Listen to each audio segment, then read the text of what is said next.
What's happening, everybody around the world, around the planet Earth? It's the New York Hardcore Chronicles Live. Welcome. Sponsored by New York Hardcore Comics, The Organic Grill, the Texas Silver Rush, Your Core Hardcore Fan Page, and Chain Reaction Records and Skateboards. What's up? I missed you. What's going on? What's happening out there? What's happening, John, in Florida? How's things down in Florida? Yeah, man. And as Jackie Gleason used to say, and away we go, right? Here we go, man. So how's everybody doing? Excited about today's show. Got an old friend on. Hold on. Hope you got, I got, well, listen, you want to get into this headphone shit with me?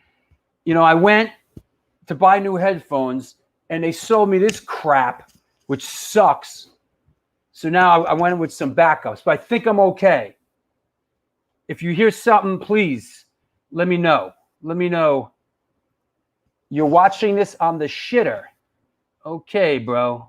Good for you, man. Shit on, bro. What's happening in Norway? All right.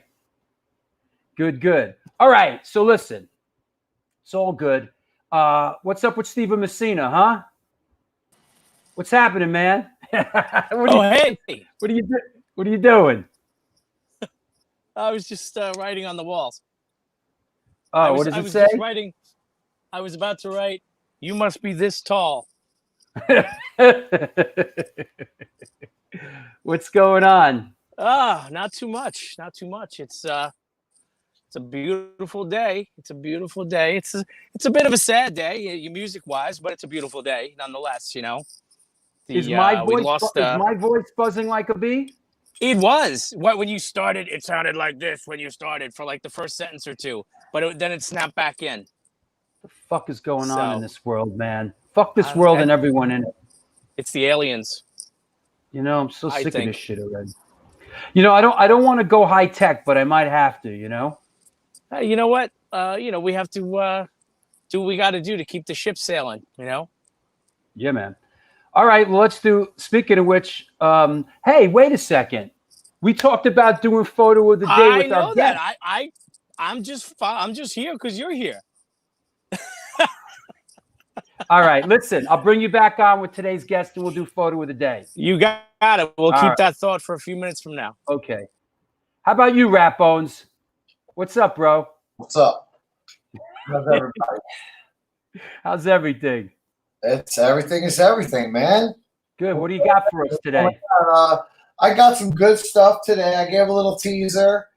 I went and got this bad boy. I'm going to start off with a really good one because I got a couple of really nice toys today on the show. And I'm just going to bang it out. I picked this bad boy up. I know a lot of people probably got this. It's I got to say, I don't like that. I'm sure because Lombardo is in Suicidal, but he's on the back. I mean, there's 4 guys on the cover, and there's only 3 guys on. But that's sweet, right? Little Slayer. I like the way Super 7's doing this stuff. They're packed. Well, it kind of looks like it kind of looks like one of the guys looks like Jeff Hanneman. Yeah, I mean Slayer. Yeah. So Yep. I got that. And then I wanted to let everyone see I got these new Super 7s came out with the Thundercats. And I'll just go through them real quick. You got Panther and Chitara, I think is her name. And then you got some of the bad guys. Slife and Jackalman. Which, these old cartoons are cool. I mean, I think this guy is ripped off of like Lord of the Rings, when you think about it, like a troll or something. So, and then of course you can't have Thundercats without showing the 2 best ones. I love the way Super 7 did these little bad boys. You got Mongra and Lionel.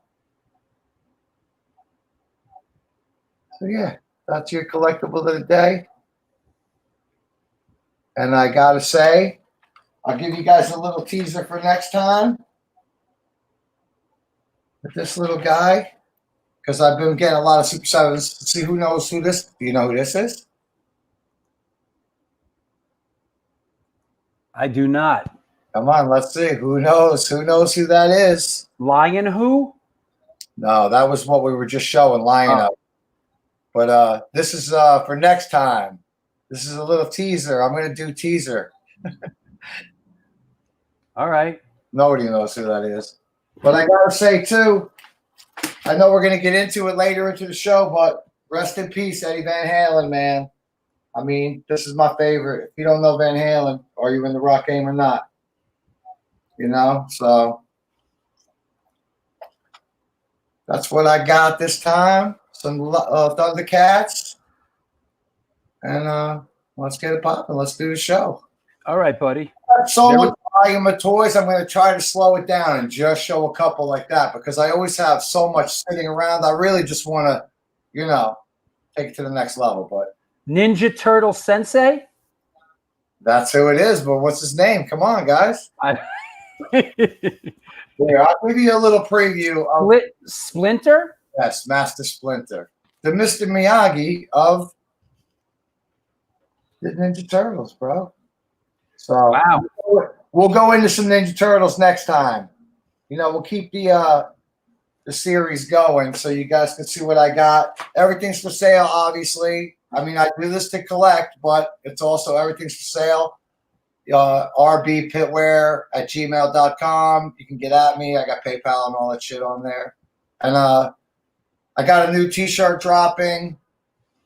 Hopefully it'll be out for the holidays for, Thanksgiving, Christmas. It won't be here before October. I was trying to get it for October, but it came out really nice. And I'll actually have maybe the artwork by the time Armand comes on, hopefully. And I'll give you guys a little preview of the new shirt. And all right. Want to thank everybody for the support. You guys have been ordering a lot of shirts. and it's super cool. It's after like, what are we on, 8 months, 9 months of this shit? It's like, where are we gonna go exist and like do anything? So it's all right though, you know. All right. We keep it on, right?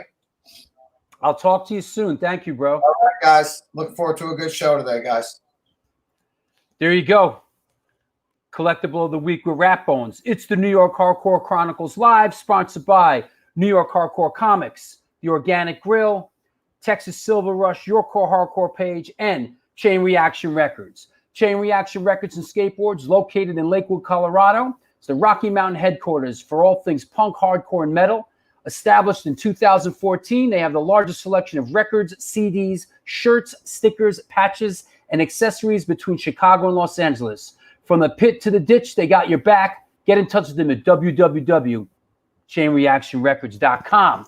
Also, while we're at it, before we bring on our guest, the Texas Silver Rush is a jewelry design firm and boutique store located in the birthplace of the Texas country music scene in Fredericksburg, Texas. I noticed some people in Texas watching the show today. They specialize in working with musicians in all music genres to create and design unique one-off pieces, as well as to style them for stage, album covers, promo, photos, and social media exposure. Their client list includes Rock and Roll Hall of Famers Greg Rowley, Ringo Starr, and of course, Agnostic Front. During this current pandemic, all information and online sales are being taken. Their Facebook and Instagram page, and of course, at www.thetexassilverrush.com. Also, I want to talk about a couple of the upcoming shows so everybody knows what's happening. These are the next 4 shows coming up. Check it out. Let me get these banners out of the way. Yeah, coming up on Sunday, we got Chris Wren from Bridge 9 Records. This is going to be a good one. Should be cool. A week from today is Armand from Sick of It All. And then the following Sunday after that, Paige Hamilton from Helmet. And then the Wednesday after that, London May from Sam Hain, who's doing some acting right now. So check it out. Next up, Chris Wren, Armand, Paige, London. Lots of great shows coming up. Also, I want to mention, if you don't know this, there is a New York Hardcore Chronicles Live merch site that's been launched. It's been launched. I'm going to launch you. Check it out. You know, the New York Hardcore logo phone case, the shower curtain, you know, the girls' leggings, the pillow to prop your girl's ass up on, you know, the New York Hardcore Chronicles, the mug. Y'all make me mug you, you know? Come on. What's up with the New York Hardcore mug? Damn, that's tasty. That said, the link to the store, there you go. teespring.com/store/new. Go check it out. The New York Hardcore shower curtain seems to be a big hit right now. There's also the New York Hardcore Chronicles Live sweatshirt. Yeah, where's my sweatshirt, man? Tank top and the mug. So go check it out. I'll put the link up. Let me put the link up again. Put the link up in the I'll put the link up in the comments. There it is. You got your hoodie shipped today? Your hoodie shipped. It takes a little while. Did you get a black one or a white one? What's in the cup?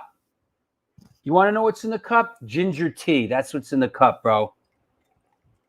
That's what I drink during the show, ginger tea. So there you go. You need those leggings in 10 XL. Yeah, man. Yep. For sure. Oh, you feeling? Oh, the Super Touch shirt. I got to shout out my patron, John Biviano, who plays in Super Touch. He sent me this shirt, so that was super cool of him. Super cool to send me the Super Touch shirt. Thank you, John. I hear Super Touch is working on some new material. When it's done, you guys definitely have to come on. So that said, Your shower curtain has been dispatched. You guys got to send me some pictures of this stuff when it shows up, you know? Please. You know, a black one. That's what my dad got, the black one. It's like black on black. It's pretty good. So that said, you're here for your brother Dino. Is that right, Dave? All right, good. Well, welcome.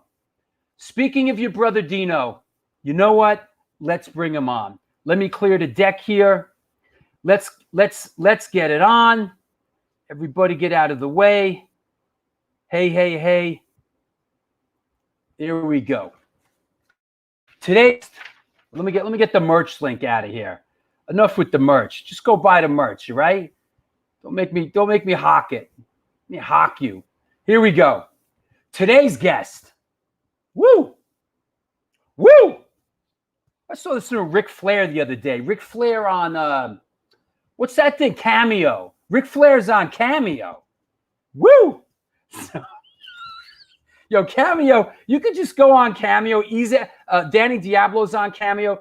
You could just go on Cameo and just scroll and just see everybody on there. It's pretty entertaining what's going on. So there you go. Today's guest is an American guitarist and songwriter of Mexican heritage, best known for his work with Divine Heresy, Asesino, Brujeria, and of course, Fear Factory.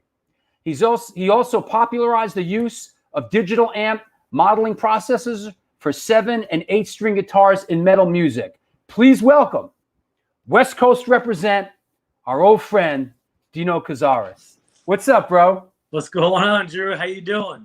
I'm good, man. How are you? Where's Rat Bones? I wanted to show him one of my toys. Oh, Rapone signed off already. What do you got there? What is that? It's called a Moderoid. It's from RoboCop. Wow, that's cool. You press the button and it makes a bunch of noise here. Cool.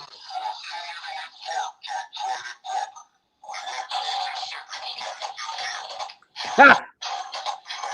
Nice. Yeah. Hey, right away, right out of the box, our friend Hoya from Madball. Finally, more Brown on the show. What up, Dino? Yeah. Hoya, man, good guy. Talk loud, will you? All right, I'll talk as loud as I can. Talk as loud as I can. So how you doing, man? Let's get right into it. You're gonna do photo of the day. We're gonna bring Steven on a little bit, but let's talk a little bit about and listen. I'm gonna ask you what the latest is, but that's gonna get into the whole current Fear Factory thing. Let's do that a little bit later. But let's talk about like where did you grow up? How did you come up, and how did music come into your life? Well, I grew up in a place called El Centro, California, which is all the way on the tip, all the way east of California, going towards Mexico and the Arizona borders, right? And it's a small town, maybe about 100,000 people at the time. It's grown since then, but it was right on the border of Mexicali, which is Baja, the capital of Baja, California. And so I grew up there, but I would always go across the border back and forth all the time with my pops. You know, he would always take us over there.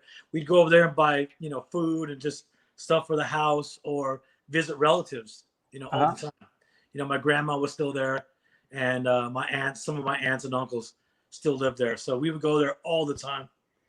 And I remember when I was a kid over there, a lot of stuff was legal. Like you could buy boxes and boxes of firecrackers. So me and my little brother, we would just go and buy. We'd go there. We'd stock up on firecrackers, and we would just light them and throw them at each other or at people or at friends or whatever. We would just blow up whatever we could blow up with them. But kids and fireworks, right? Yeah, exactly. Yeah. Exactly. Oh, we started a couple of fires, but we were able to put them out. But yeah, so we'd go over there a lot. So we'd be back and forth all the time, and so it was probably when I was about 9 years old is when I saw AC/DC for the first time on TV. I saw him on Don Kirshner's rock concert, and right then I saw Angus Young playing, and that was when I knew what I wanted to do. I knew that's what I wanted to be. And I never changed my mind. Never. I mean, look where I'm at today. You know what I mean? Obviously, I followed that dream from when I was 9 years old to now. I'm still living it. I'm still doing it. I'm still working it. Still hustling it. You know. Was there music in your family? Was there music in your household? A little bit, yeah. You know, I had sisters that played maybe like the trumpet and maybe the clarinet, and you know, high school stuff. My brother played snare in the high school band, and you know, there was an acoustic guitar laying around because my dad loved to dabble with the acoustic guitar. So that was kind of like my first thing, was just trying to play the acoustic guitar, just going down, kind of like the one you have back there. Yeah. Yep. That's kind of like what I learned from, until my mom saw that I was like really into it. And she's like, so by the time I was like 13, 14, she got me my first electric guitar, and the rest is history. And who really influenced you as a 13-year-old when you picked up the guitar? Who really spoke to you? Well, there's a lot of musicians, you know, at the time. Of course, me being into the rock and the metal at that time in the 70s was like AC/DC, Black Sabbath, and then obviously the Van Halens. So it kind of grew from there, and then it gets heavier and heavier. So you got the Iron Maidens and the Judas Priests, and you know, then it gets heavier to the Metallicas and the Slayers and the Exodus, you know, and then it just kind of progresses from there. So all that stuff, you know, influenced me one way or another. That's cool, man.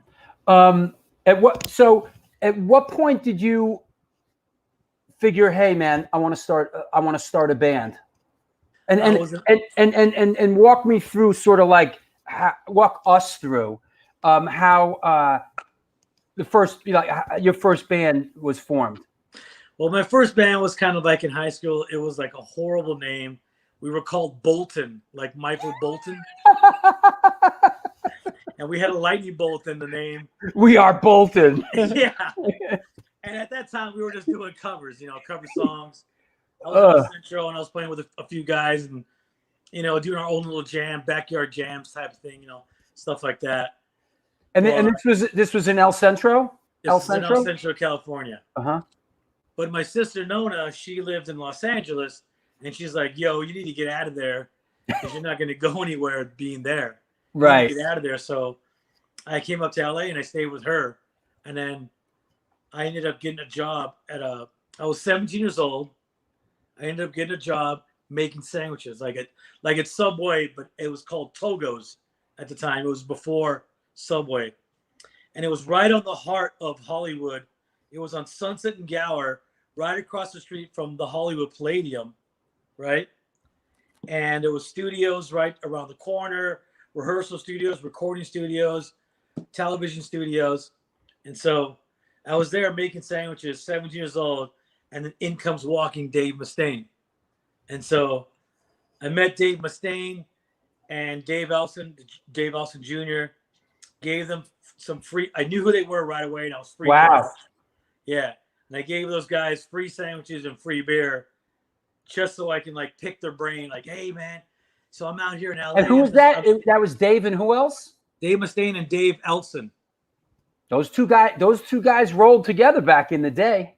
Yeah. Oh, totally. Rolled together big time. And so I kind of became friends with them, and I asked them a bunch of questions. Like, how do I make it into the music industry in Los Angeles? You know, how do I find musicians? You know, how do I find a record label? How do I get signed? So they gave me a bunch of information in exchange for sandwiches and free beer. That's great. I like this Bolton thrower. Bolton thrower. There you Bolton go. thrower. That's good. Instead of bolt thrower. That's good. Bolton, like the town outside Manchester. Oh, I didn't even know it was a town. Oh, that's cool. Chucky Brown, our friend from Crazy Eddie, seems to know a little bit of this. Said Dave gave him advice. Yeah. Dave gave me advice on things to do, stuff like that. And then other musicians would come walking there too, because like I said, there was a rehearsal studio and there was a recording studio down the street. And you're right across from the Palladium, right? Yeah. And so I made friends with people from the Palladium. Yeah. You know, people who work there. I said, yo, if I can get a ticket to see George Thorogood, I'll give you a sandwich. Right. So I would see everybody. George Thorogood. My first concert was Venom, Slayer, Exodus. That was my first heavy concert. Wow. 1985. Right across the street from where I worked. Free ticket. Wow. For a sandwich. Ticket for a sandwich. I'll feed you if you get me in the show. Yeah, it's like the crew guys working there. I give them, free food and stuff Yeah, like that. yeah. So, yeah, I made friends with everybody. You know what I mean? That's how it works sometimes. And this was sort of the era. I mean, thrash music was bubbling under, but there was still a lot of hair metal stuff going on out there. Yes. So I saw Venom, Exodus, Slayer, and then right after that was Metallica and Armored Saint on Ride Lightning. Yeah, they did that here on the East Coast at Lemoore. Yeah. Yeah. So I got to see all those shows, everything that came through in the 80s that was at the Palladium, I got to see because one, either my sister would hook me up because she knew people who worked for the promoters, or one just trading sandwiches for tickets.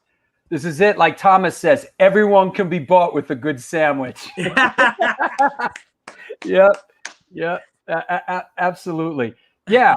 Louis Gasparo, our friend, KR1 graffiti artist, who used to play drums in Blitzbeer, says he saw Venom, Slayer, and Exodus at Studio 54 that year. So that came over to that's sort of a legendary show here in New York. Well, the actual video was filmed there in New York. That's right. I think it's Studio 54. That's right. Yeah. Now, these bands that you're seeing, did any of them really speak to you? Like, like musically, like, did you say like, wow, like this, I could do this? Well, see, being in El Centro, I already heard the bands. I already heard all their first records. So I was already into the bands. It's just that none of these bands went to the small town that I was from. So moving to LA, I was exposed to all of them. So yeah, they all spoke to me. All that music, I was like a sponge. My brain was like a sponge, just collecting riffs and ideas and putting bands together and how it works on stage and blah blah blah. So all that, I was dreaming all that, and at the same time I was planning all that. Yeah, I think one thing that's safe to say, Dino, is like myself. You're initially you were a music fan and a music lover, and still. Music hasn't jaded me yet, like a lot of these musicians. Like a lot of these guys out there, right? They're all burnt out. Already been to the harsh system of being in the music business, and they've been churned out. Exactly. So speaking of influences and stuff like that, I know we held off here. Let me get these banners off, but we want you to do photo of the day with us. So we're gonna bring Steven on. Hey, Steven. What's up? What's up, man? I'm back. Hey, we're gonna do photo of the day with our guest. All right? Absolutely. So here we go, ladies and gentlemen, boys of all ages. Photo of the day. All right, Steven. First off, let's not play the game today. Because it's not a guessing game today. It ain't a guessing game. Tell us about this photo. Who is this? What's going on? Today we pay tribute today. This is Eddie Van Halen. This was taken when they first reunited with Dave back in 05 or 06. My brain's a little foggy right now. But this was at the Garden, and it's just really a terrible, terrible loss that, 65 years old, throat cancer, absolute game changer, pioneer, legendary guitar player. I'm 52 years old. He's a household name. I work with people here that have never even heard of him, and it's fucking sinful. But otherwise, this is somebody who changed everything. I mean, he's you talk about guys like Randy Rhoads and him and Malmsteen and all that, but Eddie Van Halen is just something that I think anyone who's picked up a guitar, since him has been influenced by him in some way. Absolutely. Absolutely. Dino, when I think of Eddie Van Halen, I think L.A. I mean, Van Halen was an L.A. band. Did Eddie Van Halen Van Halen play into you early on as getting involved in music? Of course, when I was in my bedroom learning guitar, he's one of the influences that I try to, imitate, especially like Eruption or any of the tapping techniques, you know what I mean, that he did. And of course, just some of his riffs. I mean, he has a lot of killer riffs, and he has riffs in between riffs. You know what I mean? It's like, so trying to play some of that stuff was kind of hard for me. But one of the things I really liked about him was that he knew how to write songs, and he knew how to craft these killer songs that were melodic and that everybody could enjoy. You know what I mean? And so Jamie's Crying, that picking is just badass, just the way he does it. Yeah, for sure. I got a little Van Halen story on my end. It's like my younger sister Kelly, growing up was infatuated with Eddie Van Halen. She loved Eddie Van Halen, and her bedroom was like a shrine to Eddie Van Halen. And she sent me a couple of pictures that she took this last time out. Hold on, I got you. These are really great. But this is for my sister Kelly, who's really devastated by this loss. But this was taken, first or second row. What can you say? I mean, the guy was, in the same breath as Jimi Hendrix, Jimmy Page, Eric Clapton, Carlos Santana, Eddie Van Halen. He changed the face of the music industry. Absolutely.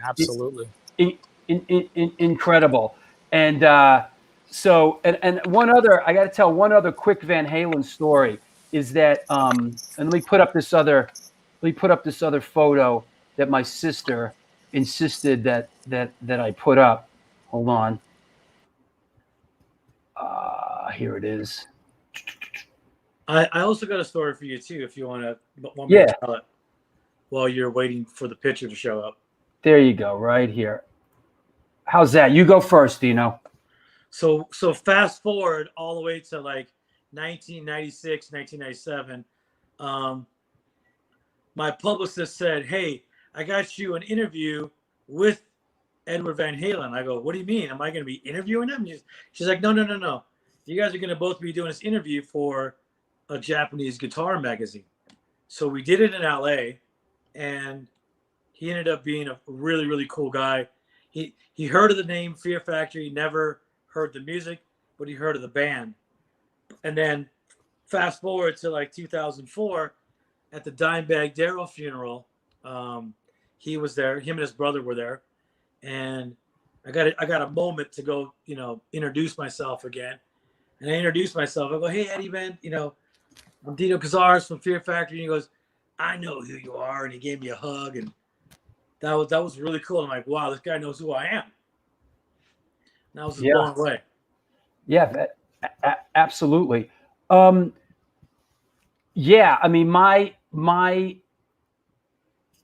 got a quick Van Halen story. I went to the US Festival in San Bernardino. What was that? 83? Did you? 83. I was there. Quiet Mike, Motley Crue. It was. Triumph, I think it was. It was Quiet Riot, Motley Crue. No, Motley Crue was first. Motley Crue was first, then Quiet Riot. Triumph. Horrible. Scorpions. That was the only band I didn't like was Triumph. Scorpions, Ozzy, Judas Priest. Ozzy with a shaved head was Brad Gillis. That's right. Guitar. That's right. That's right. Randy Rhoads had already died the year before that. Yeah. Brad Gillis was great with Ozzy, I thought.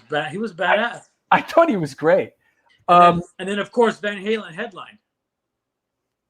Blew everybody away. And I think that still to the day, because I looked it up today, It was the most money paid for a single performance.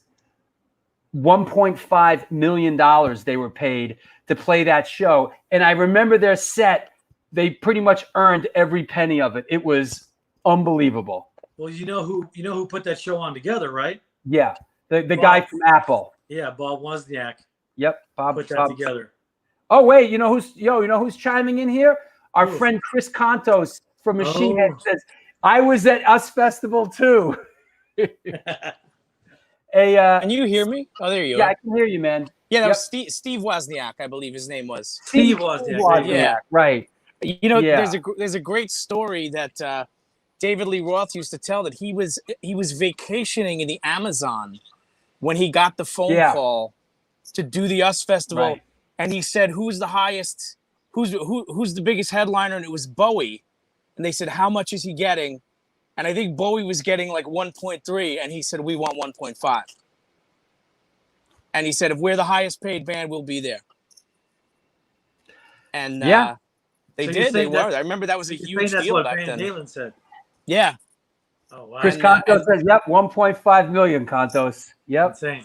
That's a lot back then, dude. 1983. Yo, that's can you imagine? Right now.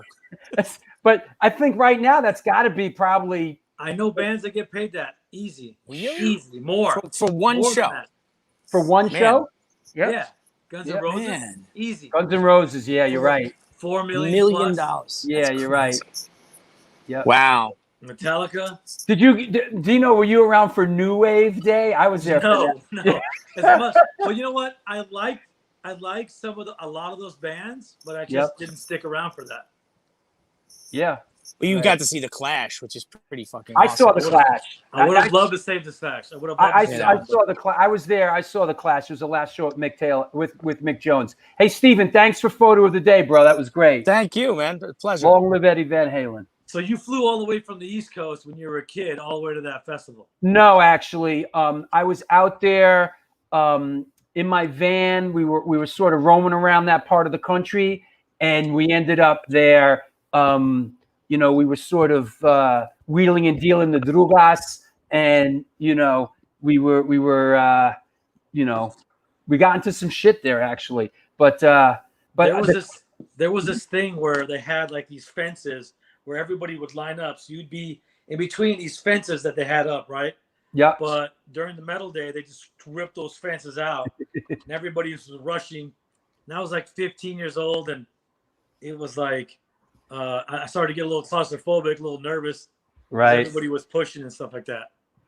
Yeah, I remember that Van Halen set going on. It was, and here's the, I looked up the set list. Here's the set list. Romeo's Delight, Unchained, drum solo. Friggin' third thing in drum solo. The Full Bug, Running with the Devil, Jamie's Crying, So This Is Love, Little Guitars, bass solo. Dancing in the Street, Somebody Get Me a Doctor, Dance the Night Away, Cathedral, Secrets, Everybody Wants Some, Ice Cream Man, Intruder, Pretty Woman, Guitar Solo, Ain't Talking About Love, Growth, Bottoms Up. And then the encore was You Really Got Me and Happy Trails. That's a hell of a show. It was badass. We stayed for the whole thing. I watched it all. I remember the one thing that David Lee Roth said while he was downing a bottle of Jack. Don't squirt me with water. I'll fuck your girlfriend. No, that's a good one too. No, he goes, it's kind of like the classic one. He goes, that's not a mic in my pants. I'm just happy to see you. Wow. That was one of the things he said. Now I always remembered that. And I actually went back and watched on YouTube all that stuff, and it was amazing. Yeah, he was. Van Halen was 2 hours late. Listen, that's what Van Halen did back then. They were 2 hours late and they played for 3 hours, right? Yes. And then they came down. Well, it looked like they came down on a spaceship. Right. Yeah.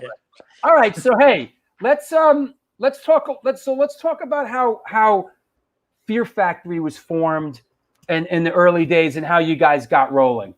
All right. So back in '89, I audition for this band called Excruciating Terror, which is just pure grindcore, right? So I joined that band. I was in the band for about a month. And one day we were rehearsing, and there was a guy who lived across the street who came over and got on drums because the drummer didn't show up. So somebody said, "Hey, man, why don't you get on drums?" And that guy who got on drums was Raymond Herrera. So he just started to like do all this stuff, and it was mainly his feet. I was just about to say it was his feet. I never saw anything like it. And the first time that I was exposed to you guys, it was that guy had the best feet in the business. Yes, and so it was the feet, and then and I was already jamming in another band with Burton, a band called Ulceration. Kind of like a Godflesh. We were like a Godflesh ripoff type of stuff, right? And so Raymond's like, I was like, dude, I gotta link up with that guy. So I quit the band I was in just to start jamming with Raymond, right? But Raymond was in another band, and he goes, "Hey man, we lost the guitar player. Why don't you join my band?" And I go, "We're called Extreme Death." And I'm like, Extreme Death? It was a horrible name, right? Yeah, it was. The name wasn't that good. Right. So like, I'll join because I had a vision, like I wanted to get that guy, right? So I had a vision, so I had like play along and be in the band for a minute, right? And so we found a rehearsal spot. We started to jam. The singer started to not show up because he just got a job being a Chippendales dancer. So he decided not to. Exactly. He decided not to be in the band anymore. Hey, it's LA, right? It's LA. Exactly. So we're like, okay, so we need a singer. And I'm like, I know somebody. And that was Bert. So I actually asked Burton to join, not Extreme Death. I told Raymond, yo, we got to change the name, right? We got to change the name. So he's like, okay. So we got Burton in the band. So it was me, Raymond, Burton, and the bass player that was left over from Extreme Death was a guy named Andy Romero. And that's how we became Fear Factory. My roommate at the time, a guy named Robert Murray, came up with the name Fear Factory. Because, we had a list of words that we wanted, a list of band names that we wanted to, trying to figure out what it was going to be called. The old band name list. Exactly. Horrible names like Scalpel. And like, that's actually kind of great. Yeah, but we were like, no Scalpel because we I love it, like bro. I love it. Scalpel. I love it. So we also had like industrial names too, like Manufacture, things like that. Yeah. And we put actually factory in there. And then my roommate goes, "Hey man, why don't you put fear in front of that factory?" I'm like, we looked at him like, "Hey, that's a good idea." And so that's how we got the name Fear Factory for my roommate. And so he sold me the name. Check this out. He sold me the name for a 2 liter of Pepsis and like 5 Snickers. Because that was his thing. He liked the sugar rush. So I guess you were out of the sandwich business at that point, or he didn't want a sandwich? No. At that point, actually I was working. Oh, I got a good story. I was working in a hotel. Oh. I was like a front desk clerk. I cut my hair short. Front desk, may I help you? Correct. Right. Brentwood Suites Hotel. May I help you? Exactly.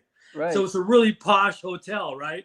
It's very secluded in the mountains. And so one day I'm walking through the parking lot and I hear some guy yelling out of his balcony, "That fucking bitch, she fucking took my car. What the fuck? Call the cops." He's looking at me saying, "Call the cops." And I'm looking at him. I'm like, holy shit, that's James Caan from Godfather. That's James Caan.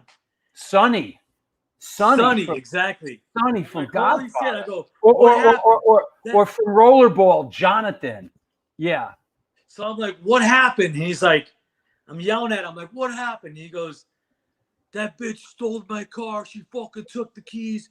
She dumped in the car. She took off and blah, blah." And I know he said it was a red Porsche and all this stuff, right? And I'm like, I called the cops and the cops came and everything. It turned out that it was a hooker that he brought to the hotel. And Happens to the best of us. you know, he wakes up and his car's gone. We've all been there. But yeah, so I would work at that hotel. So working at the hotel, you know, I would get all the free soap and the free shampoo, the toilet paper and the bed sheets. So our apartment always had new shit, right? New pillows, you know, all That's that stuff. awesome. It was cool. That's Have great. a lot of parties in the hotel rooms there. So here's a photo. I don't think this is that lineup. I think this, because there was a couple of you guys went through like 3 bass players, right? I think more. Yeah. So who's this on bass here? Who's the white boy? Who's the white boy behind with the curly brown hair behind Burton? His name is Andrew Shives. He lasted about maybe 1 touring cycle. So now he didn't, and listen, I'm trying to remember this kid's name with the Jerry Garcia shirt on the left, who played keyboards with you guys, right? Raynor Diego. Yo, he was a nice guy, man. He was like man, everything's cool, everything's nice. He was a sweet guy, man. He got. I gotta tell you a funny story. It's a funny story. I liked him. Well, he dated Debbie Abono. Oh, wow. Whoa. He deserves a medal for that, huh? Yes. But he actually got fired because he smoked too much. And so when he smoked, see, people when they smoke weed, it affects everybody differently, right? Yeah. So he was the kind of guy that when he smoked. You know what? I can almost tell the story. It's like the guy is on keyboards and he's triggering all your samples, right? Because I remember this. He triggered all the samples, and the guy would smoke weed, and just that would be the end of it. And he'd always be late. He'd always, the samples would never be on time. He never played the tunes right. He was always. It just slowed him down, right? Yeah. You know, he was the kind of guy that like he would be smoking, he's driving, and he's turning the volumes down. All of a sudden, the wheel turns too. When he's turning the volume up, the wheel's turning too. Like, hey, you're gonna run us off the road. You know, when he's driving the van, you know what I mean? But yeah, I mean, super nice guy, super sweet guy. But we had to fire him because he just we said, look, just don't smoke weed before a show, right? And you're good. And so he was on a good path, and he was, not smoking weed before the show. He was doing okay. But then we saw one video where he's in the background. He's like dipping down behind the keyboards, smoking weed, and he was handing a joint to somebody else, smoking weed. It was at the Dino Festival in 1995. Oh, we saw the video. Oh, wait. Hold on. Hold your horses. Wait. He's here? Wait. No. But I have this all lined up. Hold on, just as a reference, just as a reference track. Hold on. There you go. Right? You're gonna have to fast forward. No, that's people out for this next song. No, this is. Hold on. This is a cover song that you can find. All right. There's a wet T-shirt contest, and I think he won.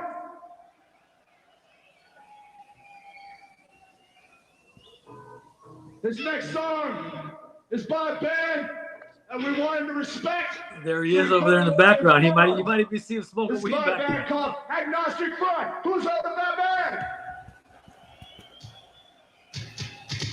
You can find this on our Digipack. I'd like to invite Freddie from Malibu River Hill. Ladies and gentlemen, Freddie. He's going to sing a song with me. There he is. We can share together, Freddie. I got a good story about all that. Yo, man, strike!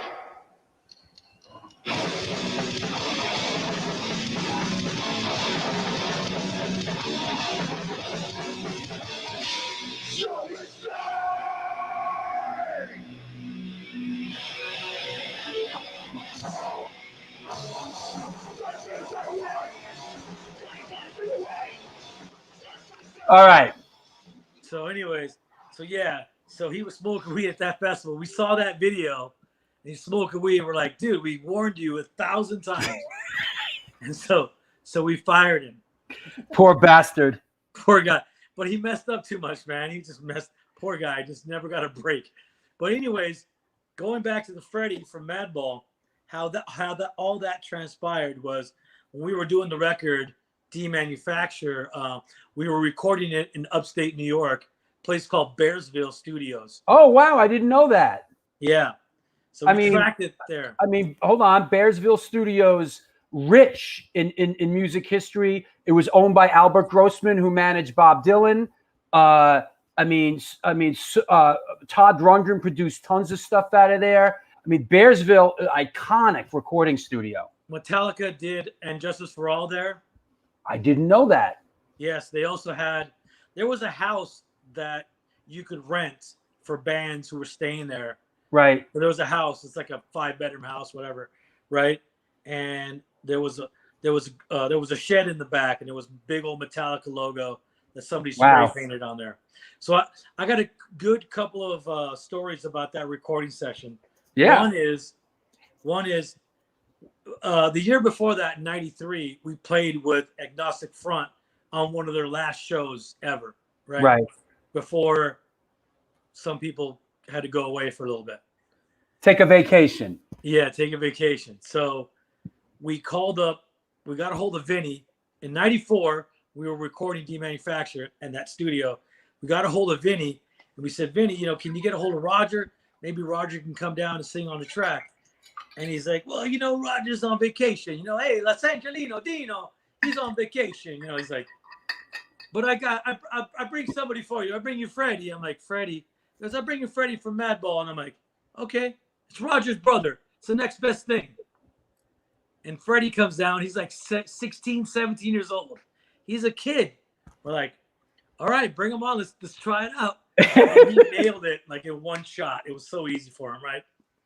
And it was really cool to see Vinny there and just coming up to upstate to Bearsville, New York. So when we were doing the guitar tracks, I was having a hard time with the producer, trying to figure out what my guitar tone was. Who produced that? A guy named Colin Richardson. Yes, of course. He's known for all the Napalm Death, Carcass, of course. Machine Head, a bunch of bands, right? Yep. So, anyways, we were having a battle. I wanted to use my head, my JCM modded Marshall with a Marshall cabinet. Right. My Marshall cabinet has been beat up. It's been on tour. Maybe that was the problem. But down the street from the studio, there was a little fruit stand. You walk inside and there's a bunch of fruit in there and just little things you could buy, right? You know what? I know where this is going, and I like it. Go ahead. So, and I was like, that dude looks familiar working at the store, right? And I'm like, holy shit, that's Dr. No from Bad Brains. And so Dr. No worked at the health food store up in Woodstock. Yep. In Woodstock. Well, Woodstock and Bearsville were like neck and neck. They're like for sure. Right down the street from each other. It was a little store, right? Yeah. And everything, fruit, you name it, whatever. For right? sure. Mm-hmm. So he's there, and I'm like, hey man, Dr. No, wow, it's cool to see you here. I was kind of surprised to see him in such a small town, Yeah, man. And I guess he had a family there or whatever. Oh yeah. But I and he goes, oh, you guys are in town. You guys, what are you guys doing here? You guys making a record or something? Because the studio's up the street. I'm like, exactly. We're here making a record. And I was telling my problem. I was like, look, producer doesn't like the tone that I'm getting, blah, blah. And he goes, oh, you know what? I got some brand new Mesa Boogie stuff. You want to try it out? Yeah. And I'm like, yeah. So, and he goes, yeah, I'm off in about an hour and I'll come up there and I'll bring you some stuff. And I'm like, perfect. So he comes up there in a little truck, brings all the stuff. And I'm like, wow, thank you, man. Thank you. So I hook it all up. We didn't like the head. So we ended up using my JCM 800 Marshall head with his brand new Mesa Boogie cabinet. And it sounded amazing. It was, thank you to him because it really saved the day. Wow. We were arguing. And that was Demanufacture? Demanufacture, yes. Which, listen, not to jock you, bro, but that is a classic, man. It's definitely a metal classic. So he came back to pick up the stuff, and I offered to give him $100, but he wouldn't take it. He would refuse to take it. I even tried to put it in his pocket. He says, "No, man. It's all it is a brother helping out a brother." And I was like, awesome. Thank you. And it was funny because years later, I got to see him again, and he's like, "Hey, I lent you that stuff," but yeah, he remembered. He totally remembered, and I was like, "Wow." Yeah. I still was thanking him at that point. You know what I mean? I was still saying thank you. That's awesome. Hey, Bob Riley from Stigmata checking in saying Dino named the Stigmata record. Is that right? Yes. And I'll tell you how I named the record was because we had a song called We had a song called Piss Christ. Yeah. The label was concerned that if we use that title, that maybe it won't get into some record stores, right?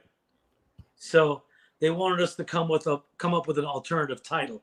So we came up with a title called A Hymn from an Unknown God, or A Hymn from an Unknown God, right? Of course. So, but then things took a turn, and I was like, you know what? Fuck that. We're gonna still call it Piss Christ. Fuck that. You know what I mean? So Monty said, okay, whatever. So we called it Piss Christ. But Stigmata was looking for a name. A title for their album. So right. And how that happened is because when we went to Bearsville, we were hanging out in Albany before we went up to Bearsville. So we were in Albany, and we needed a place to rehearse for a few days. So Jason Bittner, who's now, we're going deep here. Yeah, Shadows Fall, Overkill, the drummer Jason Bittner said, "Hey, you guys could use my basement." Right. So in his basement, in his house, the whole band was down there with the producer Colin Richardson, rehearsing and working parts out and stuff like that for 3 days. That was cool. That's cool. And Bittner went on Bittner broke out of Troy, New York, and Albany, New York, and Bittner's in Overkill now. You know, and he was in Shadows Fall. Bittner has established himself as, you know, and a shout out to Bittner and the Stigmata guys. That was cool. Yeah, man. You guys were, you know, definitely a part of our history, a part of us, you know, making a classic record. You know what I mean? That's a great story, man. I mean, you mentioned Monty Connor's name. You know, for those that don't know, Monty Connor, legendary A&R guy for Roadrunner Records, signed Sepultura, you know, and on. Biohazard, Fear Factory, Typo Negative, you know, et cetera, and all the heavy stuff, Obituary, right? So, and we toured with every band you just mentioned. Every band we toured. I got some good stories about. But real quick, how did Monty come into your orbit, and how did you guys sign the infamous Roadrunner record deal, which basically, you know, fucking sign your life away, and if you're really going to be in the game for 10 years, you might get out of it, you know? Yeah.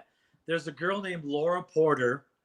I believe she was like a talent scout for an A&R person for Metal Blade Records, and she worked for other records as well. She was helping me out because she was a good friend of mine, and she was helping us for me to push the band to meet certain people. And so we met Monty Connor. Monty Connor actually came to my apartment, and we played him our first demo, but it wasn't that great. Monty said, "Oh man, you guys sound a little bit too much like Godflesh. You know, let me know when you guys do something a little bit better. You know, when you guys." Monty's tough, man. Monty's tough. Yeah, I never took at it as like an insult. Yeah, I took at it like, okay, we need to up our game. Yeah. So we recorded a few more demos, and then later on we met this guy named Ross Robinson. Well, he was actually a really good friend of mine as well at the time. Yeah. Producer, really good friend of mine. Producer. He's a producer. Famous producer, Slipknot, Korn, sure, Soulfly, Sepultura, bunch of stuff, right? Did those big Korn records. Yeah. So, you know, we're going back to 1991 with all this stuff, right? So Ross was doing his first production deal, and we ended up recording a Fear Factory album that was supposed to be our first album. Would that be Concrete? Concrete, right? So things didn't work out, but we had this cassette of like 16 songs that was produced really well by Ross Robinson, right? Right. And so I was able to shop that demo to different labels. You know, you name it, every record label, Earache, Metal Blade, Century Media, Roadrunner, you name it. Whatever label was popping off at that time, that's where I sent it. And everybody turned me down. You and the Beatles. Everybody turned me down except Monty Connor. Wow. Yeah. Monty's like, wow, you guys finally, you know, developed the style, you know what I mean? And so, but I was at this thing called the Music Concrete Foundations. It's a music convention that was during the 80s and during the 90s. Concrete Foundations Forum. It was a music convention. It was a lot of fun. They did it down by the airport, right? Burbank Airport. And bands would play in the ballroom. I mean, I'm just filling in our viewers really. They would have seminars. They would have seminars all day. I'll never forget Mike Schnapp at a seminar, sitting there through the whole seminar, smoking a spliff through the whole thing. But those things for a couple years were a lot of fun, man. Yeah. So basically, here we are. I'm at this seminar. I'm at this convention, and some dude grabs my arm. He goes, "Brujeria, Papa Capado." I'm like, who the fuck is that? And it was Max from Sepultura, right? It was one of the first times I met him. Anyways, we hit it off like that, quick. We hit it off really quick, and I told Max, hey, he already knew about Brujeria. He already knew about that because we already had put some 7 inches out, and he knew Billy Gould from Faith No More, and Billy Gould gave him a 7-inch in Brazil when they were playing Rock in Rio, right? Anyways, so here is me and Max at this convention. I told Max I got another band. It's called Fear Factory. And he goes, oh, I want to hear it. I want to hear your demo. I bet it's Keeler. Yeah, hold on. That wasn't yet. So we go upstairs to his hotel room. He puts it on the Walkman. He's listening to, oh my God, this is Keeler. This is Keeler. This is so Keeler. Yeah, exactly. So I had to wrestle it. I had to wrestle him for it because it was my only copy that I had with me on me. Wow. So I had to wrestle him for it to get it back. But he told Monty at the convention, he told Monty the next day, you got to check out Dino. He's got a new band called Fear Factory. Monty's like, I know, right? And no, but he's like, you got to hear the new Keeler shit. You got to hear it. So he Monty calls me up and he says, oh, I heard from Max you got some new stuff. I want to hear it. I go, okay. And he goes, I'll be at the convention tomorrow. Come down, blah, blah, blah, blah. He goes, meet me at 9:00. I'm like, I ain't getting up at 9:00. Fucking LA guys. We're fucking I go, but I'll be there. Anyways. Right. I'll tell him I'll be there. So I was there, gave him the demo, and that was it. We signed to Roadrunner Records. Yeah. And just as a side note, one of Max's other projects, Nail Bomb, you played a little bit on that first Nail Bomb record, right? Yes, that came a little later. Yeah. I think it was 95, I think it was. It was killer. I had a great time. Our friend Ted says, I still have the first Brujeria 7-inch that Dino gave me. All right. Oh, man. That's cool. Yeah, it's called Demoniaco, which means demon maniac. and we put pictures of like Mexican convicted, felons on the back, their mug shots. That was the band. Oh, man. Hey, I got to shout out the sponsors and stuff. Hang with me a second. I'll be right back, okay? All right. What's happening, everybody? I hope you're enjoying this at least half as much as I am. This is the New York Hardcore Chronicles Live, sponsored by the Organic Grill, Texas Silver Rush, Chain Reaction Records and Skateboards, and Your Core Hardcore fan page. It's a digital platform aimed at capturing hardcore punk bands in real time and get up-to-date information on what they're doing now. Also, the page is focused on promoting and supporting bands, the venues, and merchandise through the Instagram app on Your Core fan page. Check them out. That's Your Core fan page. Also, the Organic Grill. Woo! Woo! Woo!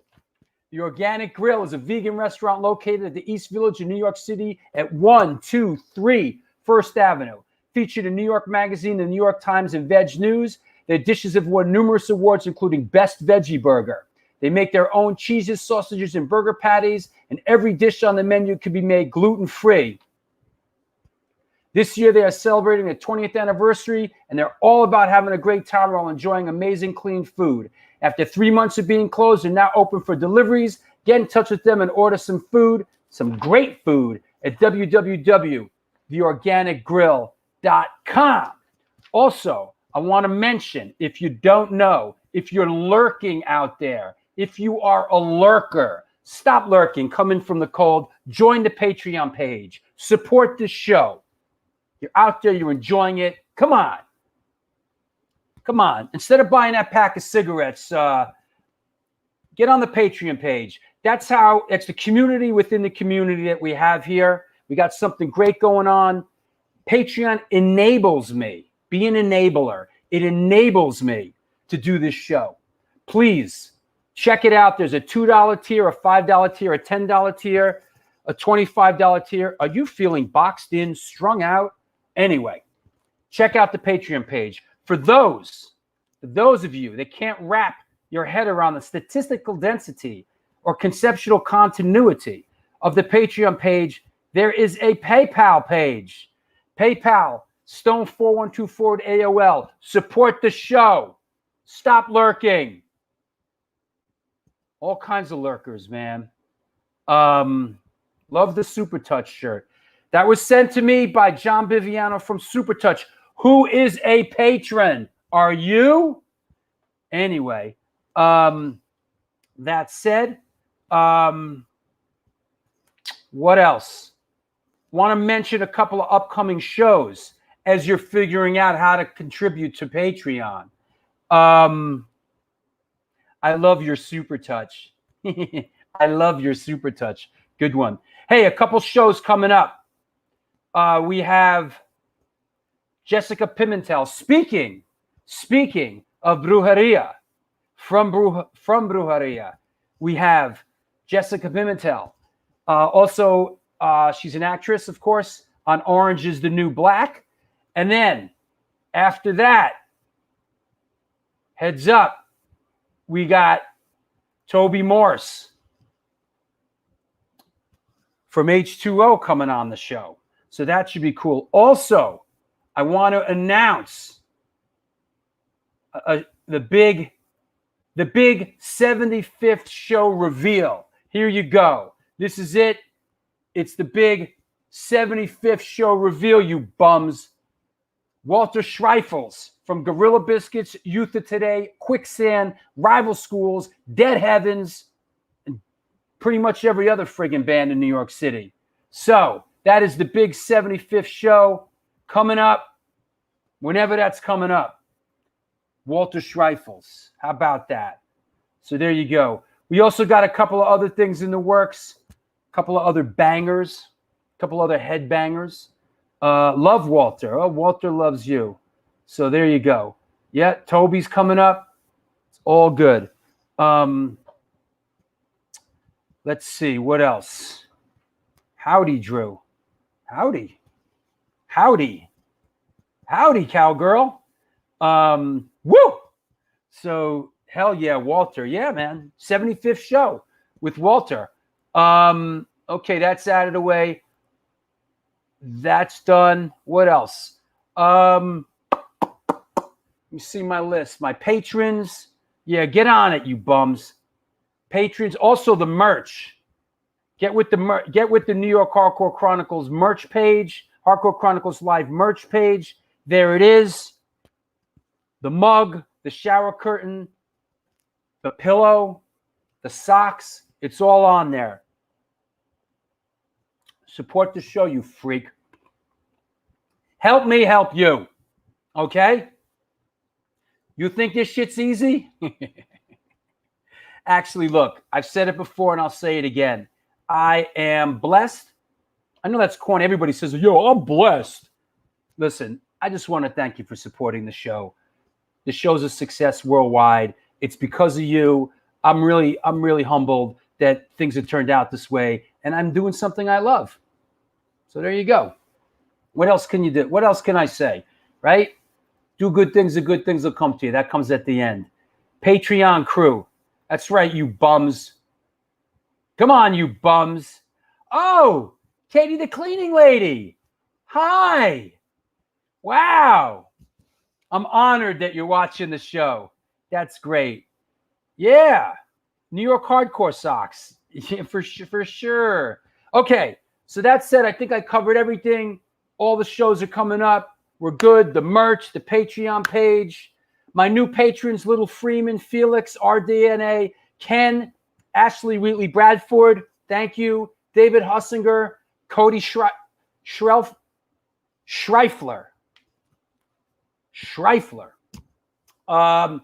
Follow me on Instagram, you bums. You know that already. Where's my Instagram thing? Hold on. Don't panic. Oh, another thing. I'm glad you reminded me. Hold on. If you're watching the show in a rerun and it's not live, please subscribe to the YouTube page. It's down there. Right about there. There's a subscription button. Please subscribe to the Stone Films NYC YouTube channel. It's important. I'm right on the verge of getting where I can integrate a couple other things. So please subscribe to the show. That said, enough of me talking about me. Let's hear you talk about me. Let me get on our guests. Let me get rid of all this jive. Let's take some questions from for our guest, for Dino. Let me get rid of these other banners. You know what I was just thinking of? Scalpel. You know what? I was just thinking of Scalpel. Great name for a band. Yo, can I use it, bro? Go for it if you want to use it. Listen. Whoa. I never forgot that one. We're Scalpel and we will cut you, man. Yeah. I just never forgot that one. That was the one that stood out for me. It's like it might not have worked back then, but like right now, it kind of resonates. Well, if you were a death metal band, it would have worked. Yeah, great. Right. Let me. I wanted to tell a couple other things before we get into the questions. Okay, go ahead. And how. Go ahead. Kind of all this, why I'm here. One of the reasons why I'm here, even talking to you, and how reasons that I even got exposed to some of this hardcore stuff. Yeah. Please. Of course, I was a fan of like Gorilla Biscuits, Agnostic Front, all those bands, Crumb Suckers. So New York hardcore resonated. It reverberated all the way out to LA back then, right? Oh, of course, big time. Yeah. But anyways, so our very first tour was in the United States, and it was Fear Factory opening up. For Sick of It All and Biohazard. Wow. 1993, our first tour. How we got on that tour, I don't know. I guess the label might have put us on the tour. Yep. But we were on the tour. And we were like, holy shit. When we saw Sick of It All play and we saw Biohazard play, we're like, wow, we need to up our game big time. Right? Because these guys were just destroying people. And I was like, so we definitely got a lot of live influence from them. Just how to move around on stage, how to run, blah, and how to get the crowd involved, things like that. But there was one show in particular that stood out, and one was in Arizona at a place called the Mason Jar, Phoenix, Arizona. You might have heard of it. Yes, of course. There, I'm not sure. Yep. Well, just to give people a picture, it's a small little club, maybe holds 250 people.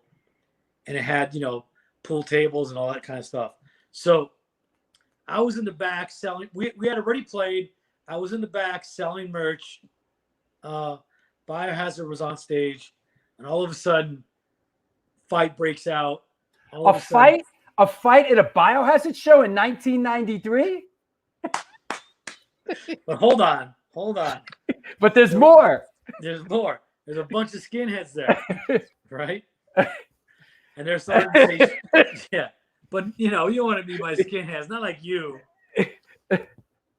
That's because you're bald. That's a different story. Yeah. You know what Go I mean? on.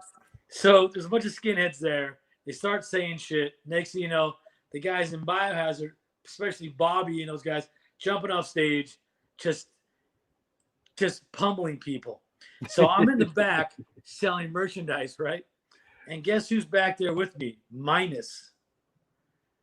And Minus is selling T-shirts for Biohazard, right? So Minus takes off his shoes, and he takes off his sock, and he grabs a couple of cue balls from the pool table, puts them in his sock, and just starts wailing on people. Like, doom. And I was like, I got to get out of here. I got to pack up the merch and get out of here. So I just threw all the shirts inside the boxes, and we just got out of that club.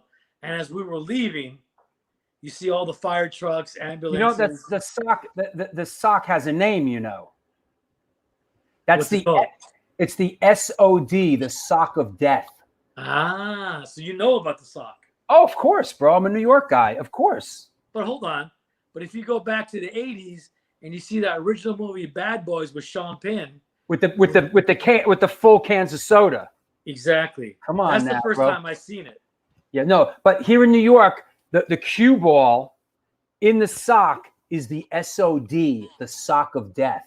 That's cool. Dude, he was just like, I was like, whoa. I just see people's heads, boom, getting busted. And I was like, I got to get out of here. Wow. And I don't want to repeat what Minus said, but what he said was pretty funny. Wow. Yeah, this guy, Todd Hamilton, our boy, who was in Warzone, says, the Mason jar is called the Rebel Lounge now. I worked there. Oh, wow. Wow. That's crazy. It's changed a lot. We're bouncing around. We're bouncing around a little bit, but since we touched on the Biohazard thing, I want to mention something that in 1990, I think right after that, when I was out in LA with Biohazard, we were in A&M studio. You remember that? When they were doing State of the World Address with Ed Stasium producing, and Warner Brothers hired me. I was on the payroll. I was shooting footage and this and that. I was in the recording studio with them when Christian came and he was going to audition for Fear Factory, and Evan lent him the Biohazard bass. I was right there. It's like he didn't have a bass. You guys were auditioning bass players because you guys are burning through bass players. It was 94 when that happened. 94, and I remember Evan lent him the Biohazard bass, and he went and tried out, for you guys, and he got the gig. He ended up getting the gig a few reasons. One is we didn't know him. Everybody that came to audition, we knew. Right. So we're like, are we going to get along with this guy that we know? And plus, a lot of guys who came to audition were like, hey, man, don't tell my band that I'm over here auditioning for you guys. So we didn't want any of that kind of drama at the time. So we ended up choosing the foreigner that we didn't know. That makes sense. And he had some hardcore roots. He was sort of a, kind of a hardcore guy. And that's a whole nother story. But one thing we should talk about, other than, we're sort of, not listen, like I said, this ain't Jerry Springer, bro, and your legal battles and all your stuff like that. That doesn't really concern us on the show. We started this show as an alternative to sort of all the bad shit that was going on in the world. But we might as well address a little bit of it now, which is what's happening with Fear Factory right now. I mean, where you at, and what's the status? Just a quick synopsis of what's going on. Basically, a while ago, we got sued by the two ex-members. I ended up being able to work out my legal issues and move forward. And some of the members didn't. Particular Burton, he pretty much lost everything, and so he lost the trademark Fear Factory in a bankruptcy court, and basically in bankruptcy, when you have to list all your assets, and so when he lost one of his assets, which is a trademark to Fear Factory, what the bankruptcy courts do is they put it up for auction. Wow. So people have the chance to buy it, right? To buy your assets. How do you lose an asset like that? How do you lose something? You just lose your assets? Do you not? I don't know if I'm at liberty to say. Okay, why. okay. I'm sorry. I'm not trying to get too deep into it either. But so he lost. By hook or by somehow he lost it. Yes, he lost it in a bankruptcy court lawsuit. Right. So I see. So basically, when they take your assets, the court they put it up for auction so people can bid on it, like eBay. Yeah. So his stake of the Fear Factory copyright, was it? Trademark went up for auction. Went up for auction because he lost it. He lost the legal rights to it in a bankruptcy 7, Chapter 7 bankruptcy. So I don't really want to be here talking about personal business, but no, it is part of the story of how I acquired the name. Basically, it went up for the courts put it up for auction. He didn't have any rights to it, so it wasn't even, so I don't even think he was allowed to even bid on it. Yeah. So I think it was the nature of the outcome of the bankruptcy is why. So I thought it would be in our best interest, and when I say our, I mean me and his best interest is to try to auction for to try to bid on it, and that's what I did. Because I'm assuming at this point, the band is you and him, correct? Correct. Okay. Because the other 2 ex-members were suing us for a breach of contract, right? That goes back years already. That's old. Anyways, so fast forward to our bankruptcies. I also went bankrupt as well, but I was able to work stuff out with the bankruptcy court and get my assets, right? But unfortunately, it didn't work out that way for him. And so I thought it would be in our best interest that I try to go for the name, and I bid on the name, and I actually won.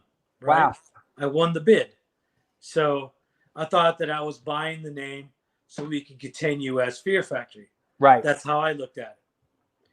But I don't know what's going through his head. He hasn't spoken to us. Nobody in my camp, me or Scott Koenig, for the last year. Scott Koenig, by the way, for those that out there, Scott Koenig's an old friend of mine. He managed Biohazard back in the day, and he manages Fear Factory and Earth Crisis. But he's an old friend. I mean, we've all known each other a very long time. He's managed Fear Factory since like '95, like right when Demanufacture was about to come out. Right, is when he managed the band. So he's known us forever. I've known him forever. I loved it when he had the offices up in New York next to Leo Cohen. I used to love it because I used to meet all the rappers that were going through those offices. People just it was really cool. So anyways, so Burton lost it in an auction. It was an auction. I bought it. I thought it was the best thing to do was to buy it for us. That way we would continue as a band. But he decided to quit, and that was it. That's the story. That's what happened. So now I'm the last man standing, and it's going to be, listen, it's sad what happened. It's sad how it happened. It's sad the way he decided to announce it. But, I got to be optimistic here. I can't not work under the Fear Factory trademark, especially the way all the years that we were fighting for it and all the money that was spent and wasted just through all the court systems. I can't just give it up. You know what I mean? I can't even legally give it to him. I can't. They call it gifting. I can't even gift it to him can't even sell it to him. Nothing. So, but the only thing I could do is offer him 50% of the profits, right? That's it. But unfortunately, he decided to not go for it. He chose something else. And so I'm the last man standing. But because he quit, doesn't mean I have to quit. Absolutely. Just because he quit the job doesn't mean I got to quit the job. Of course not. Now, there's a new Fear Factory album that you recorded with him that's sort of set and ready to go, right? And from what I understand, correct me if I'm wrong, you started a GoFundMe thing because you felt it needs some more work and the label wasn't giving you any more dough, and you wanted to keep that recording at the level of the other Fear Factory stuff. You started a GoFundMe in order to get that done. So there is a Fear Factory record that's in the can with him singing, correct? That is correct. We completed a record back in 2017, but it wasn't at that time. We wouldn't be able to call it Fear Factory because a lot of stuff was in legal limbo. So we were technically not supposed to call the record Fear Factory or anything, right? So the label was holding on to this music for 3.5 years. Wow. That we recorded. It was an album's worth of music. Oof. Right? So, we were in a different place at the time. I was in a different place at that time. We were battling through court. Stuff clouds your mind. You know what I mean? And sometimes some things can suffer sometimes, right? So fast forward to 2020, when I was able to get the name, I decided I think it would be best to try to, improve on this record. Like, it needed certain things. And I wanted to get Andy Sneap to mix the album, which Andy Sneap's amazing. I think you guys know, some of you guys might know who he is. He's a very famous producer, mixer. Yeah, of course. He's in a lot of big bands, right? Of course. I wanted live drums on the record because the record we had turned in 2017 had drum programming. And yeah, we put out a record with drum programming before and the fans were not having it. So we're like, okay, got to get live drums, Yep. So I did that. And I got another producer, a guy named Damian Reynaud, who's a great producer. He worked on our last record. So I brought in these guys to come and help improve the record. So I decided, hey, I'm gonna start a GoFundMe page because the label was like, no more. We gave you a lot. We love them, and they did support us through all that legal bullshit, and they've helped us out. Right. They helped me out. But as far as the record, Monty Connor was like, I'm for it. You guys want to do it? Yep. Or you want to do it? Go for it. But I can't give you any more money. So I'm like, okay, no problem. So that's why I started the GoFundMe page just for that thing.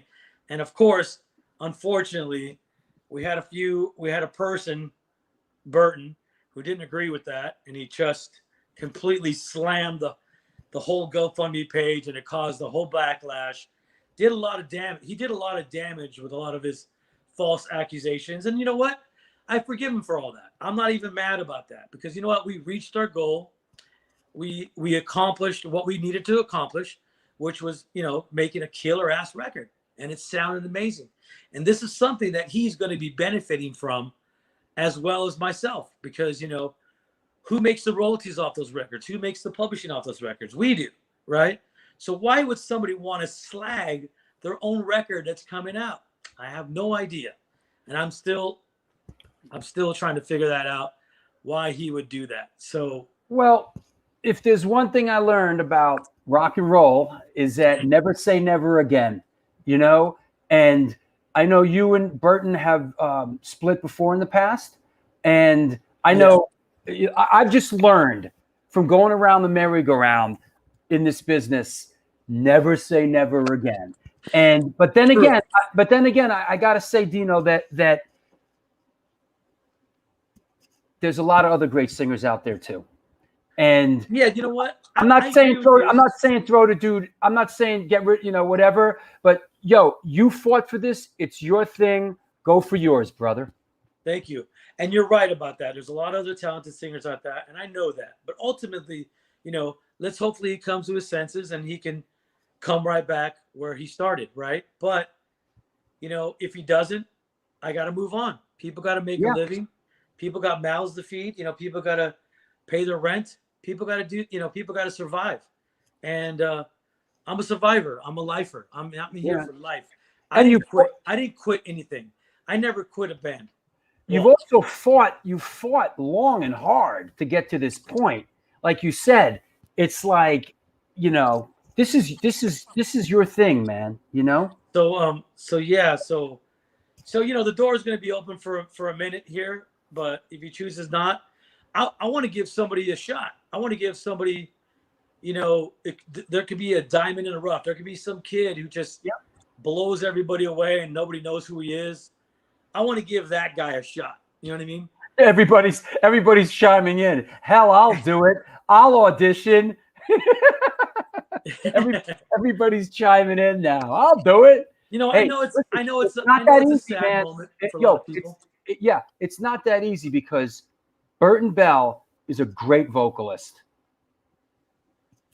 Look, it's not that he's a great vocalist. He did what he developed a style that everybody recognizes, right?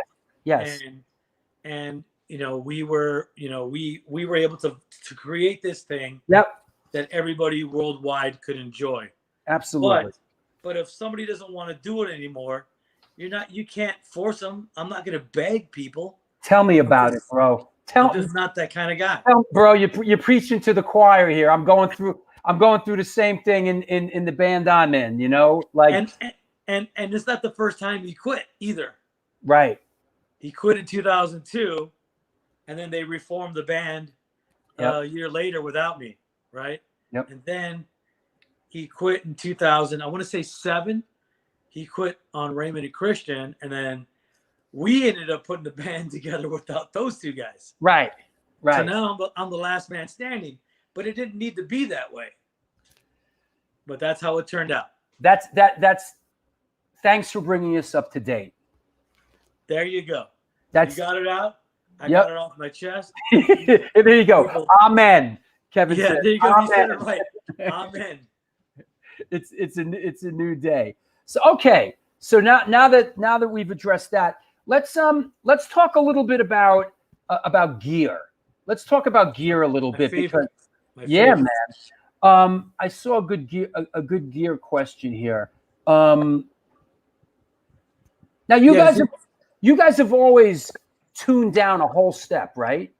Well, we were in B tuning, so in B standard. So when I had 6-string guitars, right, I tuned my whole guitar down to B standard. Oof! Wow. Right? Which is, you know, it's low for a 6-string guitar. It wasn't until 1996 when I was approached by Ibanez Guitars because they were trying to push their 7-string Ibanez. I believe it was the UV7.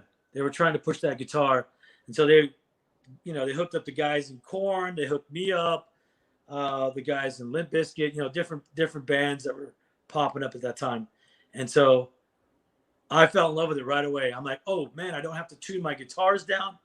This is already in B. It's perfect. And so I ended up using the 7-string guitars back since 1996. But there was a lot of things about the guitar that I didn't like.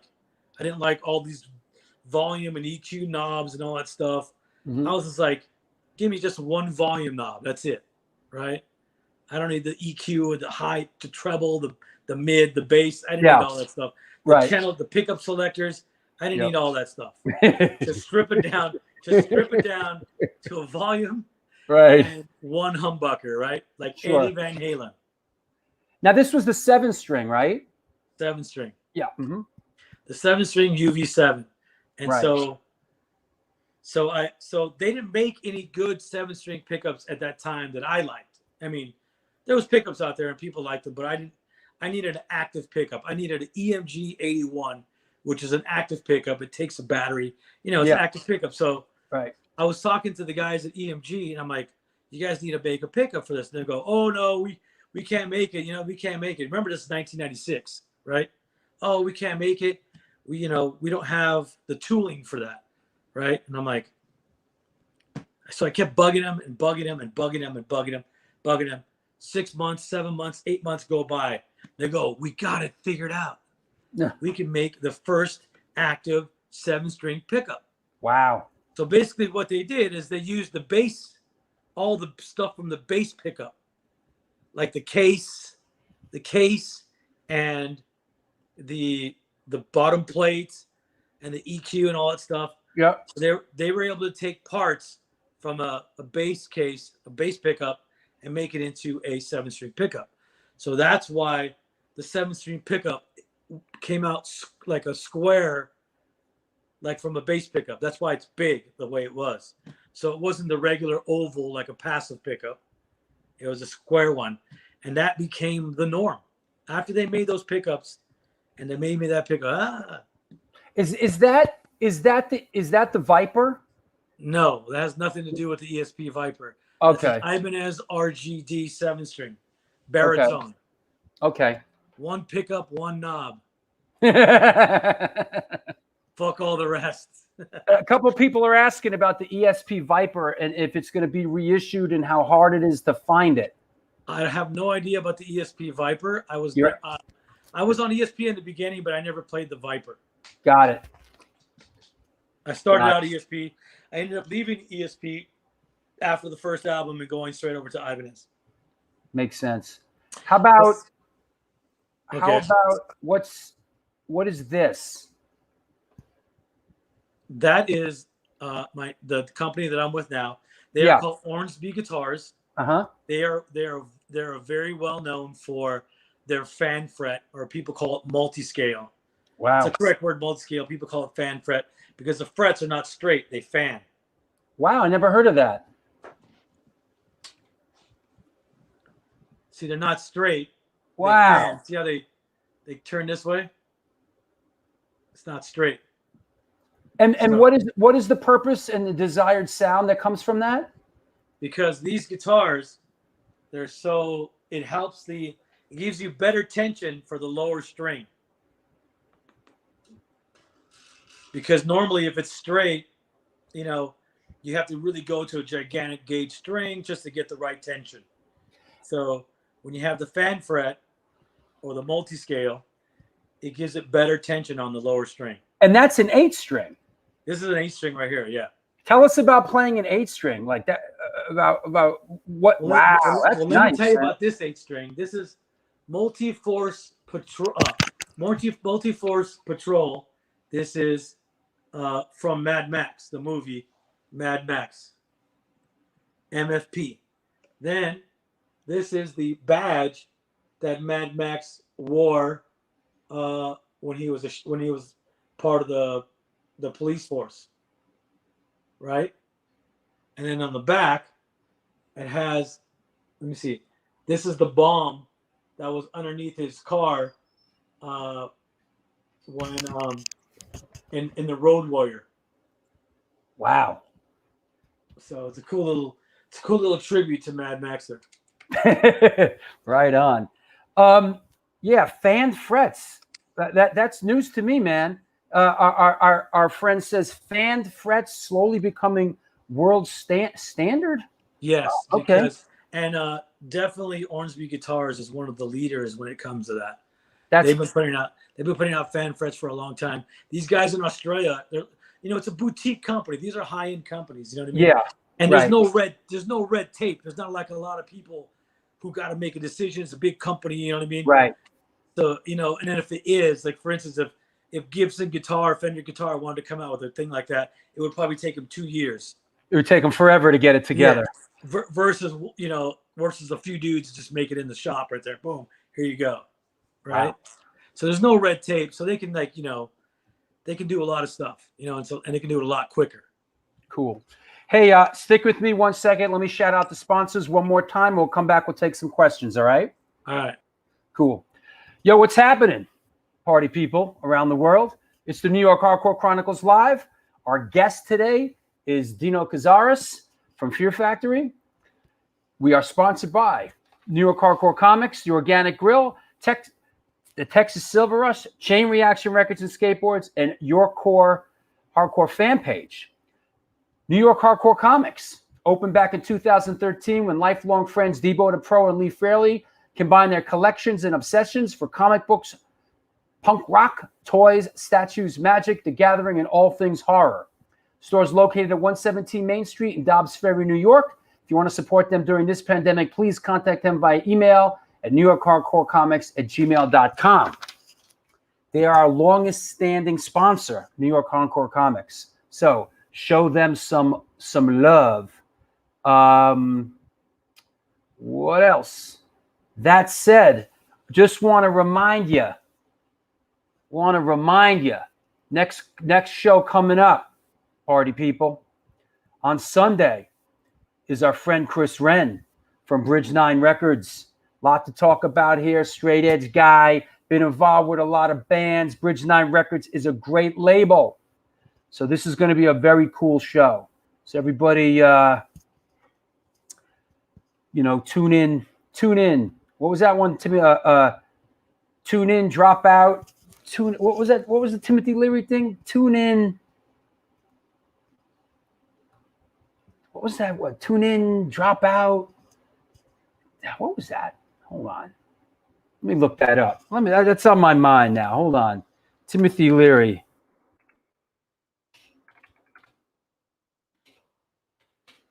Timothy Leary. Let's see. What is it? Turn on, tune in, and drop out. Hey, man, it's groovy. Turn on, tune in, and drop out. It's the New York Hardcore Chronicles Live. Might have to borrow that. Drew, Magic, The Gathering is a card game. Thank you. I've wondered about, thank you. How do I read that? Hold on. The Magic, oh, so it's one thing. Toys and Statues, Magic the Gathering. It's a card game. 300 shows into it, you learn something new every day, don't you? Tune in, turn on, drop out. Right on. It's the New York Hardcore Chronicles Live. And watch the Chris Wren show on Sunday. What else? Listen, about the merch. I know you're saying, hey, Drew Stone, post the link for the merch page again, because I got to get that pillow to prop my girl's ass up on. Here you go. Boom. There it is. Also, the New York Hardcore Chronicles shower curtain. So, whoa, oh, it's magic. Never believe it's not so. All right. That said, I think I got everything covered here. Let's bring our guests. Any questions you have for Dino, please. I know there were a lot of them early on. Please repost your questions. Let's take it from here. Nothing stupid, please, because we're not a stupid show. I want my socks. Don't worry, they're coming. Rubber sheets for the freaks. Okay, here we go. Dino. All right, buddy. First up is our friend Brad from Canada. Ooh, what's that, bro? That's my Ormsby. Let me get back a little bit. Damn. It's you can buy this guitar at ormsbyguitars.com. Good looking, man. It's a beautiful guitar, yeah. It sure is, man. And here's my pickup. It's called the Machete. Right? And you can buy that at seymourduncan.com. Cool. So what was the question? I think the last time I saw you in person was at the NAMM show. Yeah. I'm there every year, yeah. I know. That's like there's like a million videos of me playing at the NAMM show. Here you go. That's like my heaven. Going to go to see new gear. Here you go. Do you have any plans, thoughts to see Classic Fear Factory reissued on vinyl? I have the gold vinyl reissue of Obsolete, and I'm hungry for more. You slay, brother. The next reissue will be Demanufacture. So that'll be a reissue. It'll be definitely colored vinyl. So a classic. What did Dino think of the Blade Runner sequel? You know, it took me a couple of times to watch it to really appreciate it. And I you know, at first I wasn't into it. I was like, what's this? And then, but after watching it a couple of times, I really got into it and I started to like it a lot. Yeah, I thought it was pretty good. What's this? Dino, tell us about your baseball career. You were an aspiring baseball player before you played in bands, right? I heard you were a pitcher. Is that right? Yeah, I was definitely a pitcher What? when I was see, my dad was a semi-pro baseball. Well, he was a pro baseball player in Mexico. Is that right? Yeah. So when I was a kid, my dad had the field. He bought a ranch, right? He bought a, you know, I don't know how many acres. It was a lot of acres, right? So in the back, if you ever watched that movie Field of Dreams, he put a batting cage back there. He built a batting cage with a pitching machine. So when we were kids, little kids, he was training me and my brother to be, you know, baseball star. You know, he wanted us to follow his footsteps. So when I was 15 years old, my dad took me across the border to play in an older league, 18 and older. Right. And I was only 15, and I was like, damn, when I got there and I got up to bat, and these dudes were throwing 90 miles an hour, 95, 98 miles an hour. And I'm like, holy fuck, I'm 15. I don't know how I'm going to hit that.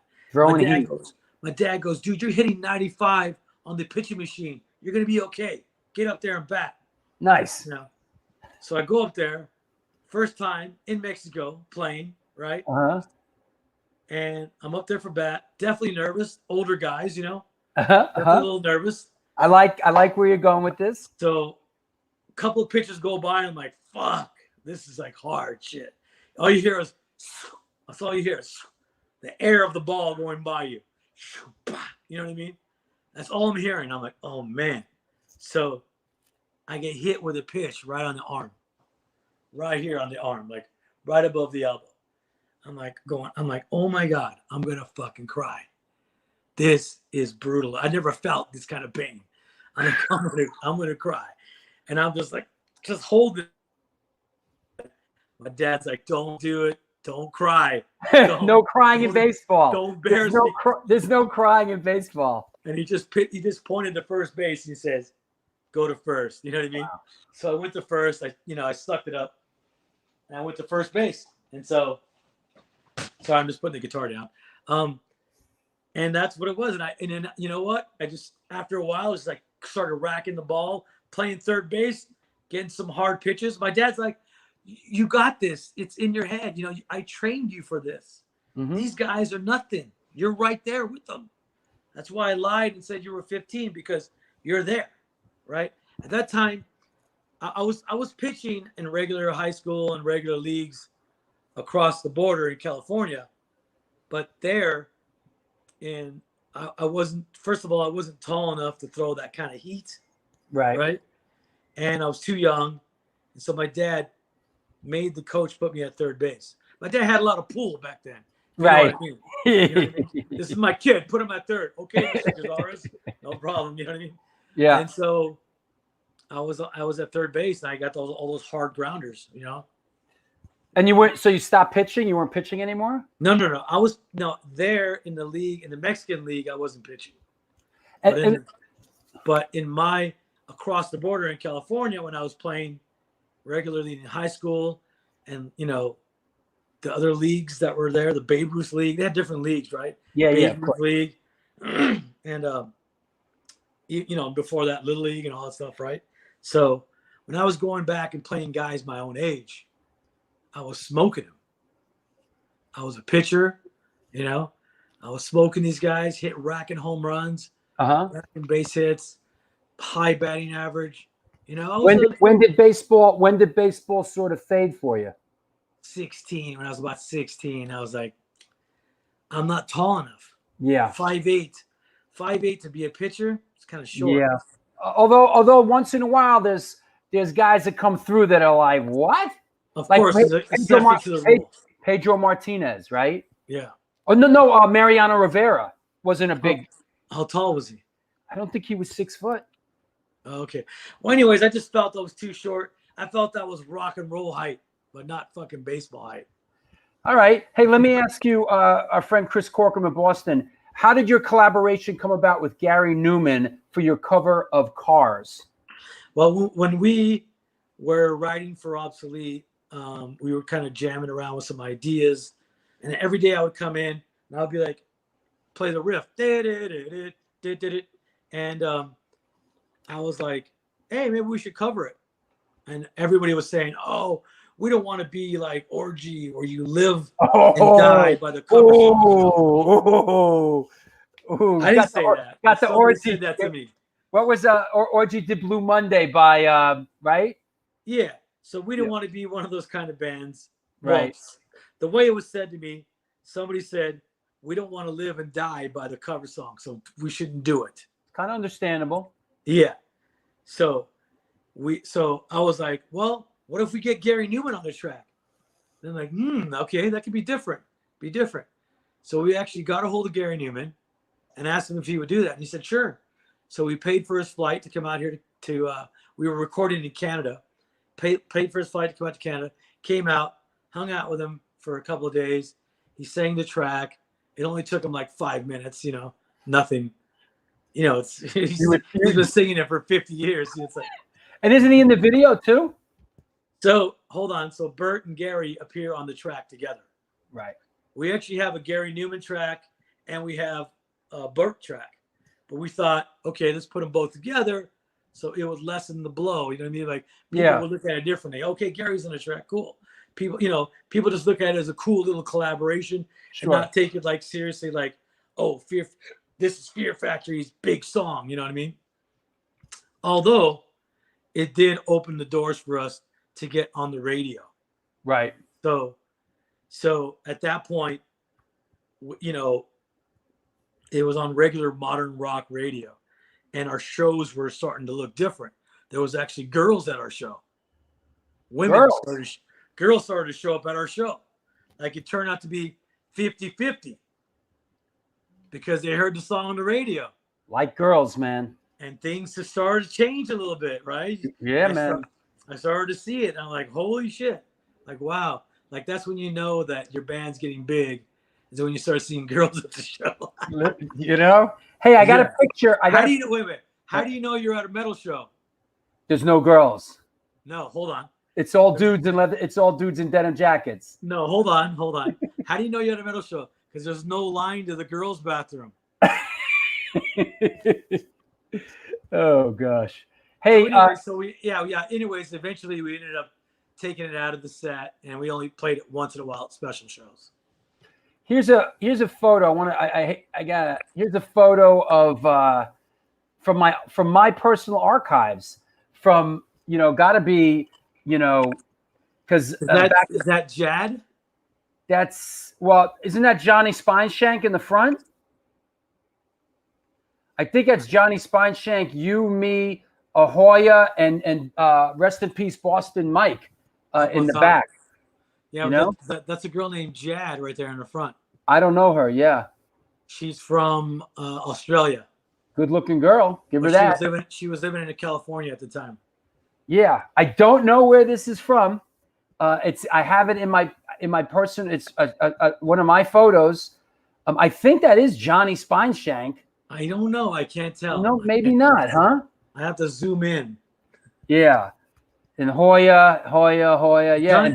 Johnny's not that white. He's Filipino. Right. Yeah. He's Filipino, so he's got different color skin. So I don't think that's him.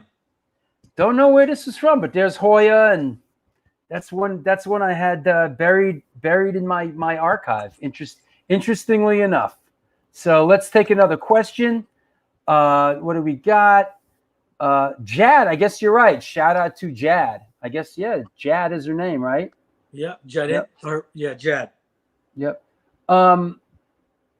Okay, here's an interesting one. Dino, how did getting Gene in the band come about? The guy's one of the greatest metal drummers. Well, he was looking for a gig at the time. I believe Death Clock kind of like stopped touring.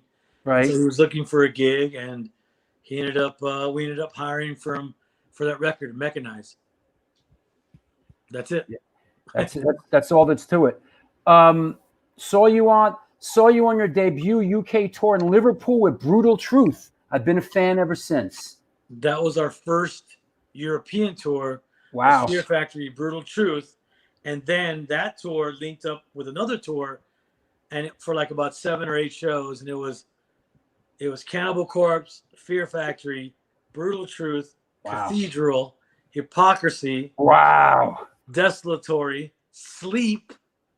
Sleep Was on that tour, yeah. Wow. And Scott managed them later on, but yeah, of course. Yeah, I think that was all the bands, yeah.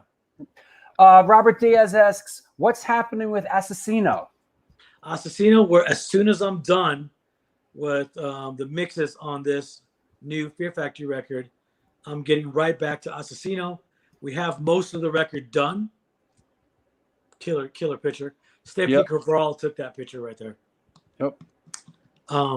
Yeah, as soon as I'm done with that, it's right back to Asesino. We're gonna have it out as early next year as well. It's coming out brutal. Tell me this. We talked about this in the pregame, but about the masks. Tell me about. I love that story about the masks here and the masks in Brujeria. Tell us a little bit about how the masks come about. So the mask came about. Remember, this is like 1988, 89, right? We ended up wearing the masks because we ended up trying to hide our identity as much as possible, because everybody who was involved in the project was from different bands. Some in bigger bands that maybe their record company wouldn't understand, or they would come after us or whatever, right? Or not allow them. Maybe their record company wouldn't understand about them being in a band that's got the severed head of on the cover. Exactly. So we decided to hide our identity in that way, right? But they wouldn't know for sure if it was anybody, anybody who was signed to a big label. Yeah, that's how the masks came along. So when I started Brujeria, I carried over the tradition because my character name in Brujeria was called Asesino, which means the assassin, and I was the hitman for the band, right, for the crew, right. And how that name Asesino came up was I wanted to find something that rhymed with my name, so Dino Asesino was cool. And so when I broke off from Brujeria, 2014, 2015, well, actually in 2002 was when we first started doing the first record for Asesino. So, but I broke off from Brujeria back in 2014 or something like that, 2015. Well, we certainly get some interesting questions on the show. Hey, Dino, you remember the tour in Australia when you came across a dead orca on the beach in Perth that had been mauled by a great white shark? Yep. What the fuck? Yeah. First of all, I think we were driving to Fremantle. I'm not sure, but we were driving along the coast, and like you see this gigantic whale washed up on the beach, right? And so we saw all these people watching it. So we got out of the car. It smelled really bad, by the way. It stank, like the worst tuna you ever smelled. It was bad. So we get down there, and we're just seeing this gigantic great white shark just coming in, whoa, and just taking bites out of that thing. It was more than one. It was a couple other ones too coming in. Where was the whale? Was it washed up on the beach? Washed up on the beach. So it was half on the beach, half in the water. And the shark was coming into the shallow water and biting it, and holy shit. Coming in and feeding on it. Yep, coming in and feeding on it. So it'd swim up, boom, take a bite, and then go back into the water, and then come back, boom, just kept doing it. Wow. Yeah, it was an amazing thing to see. I was blown away. It's funny how this guy even knew about that. Just like a scene out of Jaws 2. Huh. Yes, the shark was massive. It was a big one. I mean, it's a 24-footer, 22-footer around there. I know the answer to this. This was a dark moment in Fear Factory history. In 1998, the truck with all your gear got stolen. Dino, did you ever recover your stolen gear from the 1998 Obsolete tour? Then you came to Australia first on the tour instead. It was the first time I saw Fear Factory in Melbourne. Oh, that must be that. I mean, that's so crushing, man. I remember when that happened to you guys, man. All your friggin' gear and merch. Well, it was a tour. It was a tour with us, System of a Down, Head PE, Spine Shank, and Static X. So the truck that we had was with all our gear and all of System's gear. We were sharing a truck, right? Sold out shows across America. Amazing tour. And then when we got to Philly, we parked everything in front of the club. I'm sorry, in front of the hotel. We all go upstairs. This is about, I don't know how early in the morning it was. It was very early in the morning. So we're upstairs. We're all sleeping. I get a phone call probably about 10, 11 o'clock in the morning. And they said they stole the truck. I'm like, what do you mean they stole the truck? It was they stole the truck with all the gear. And I'm like, what? Run downstairs. They're telling me, man, everything's gone. It's gone. Everything's gone. And I'm like, what? My head? And I was crying. My head, my and your guitars, everything? I didn't care about the guitars because the guitars I can get replaced. Right. My Ibanez guitars. It was more about the head. The head was modified by this one particular guy. The guy was living in another country. So it's not like I could just get him to do it, but yeah, at the time. So I lost my Marshall, my modded 1988 modified Marshall head was gone. Damn, man. Yeah, that hit me right here. Like, oh.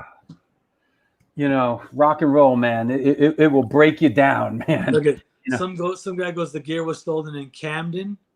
Yeah, Camden, New Jersey. Yeah. Well, they found the truck the next day. Burning under a bridge, right? Under a bridge, burning, exactly.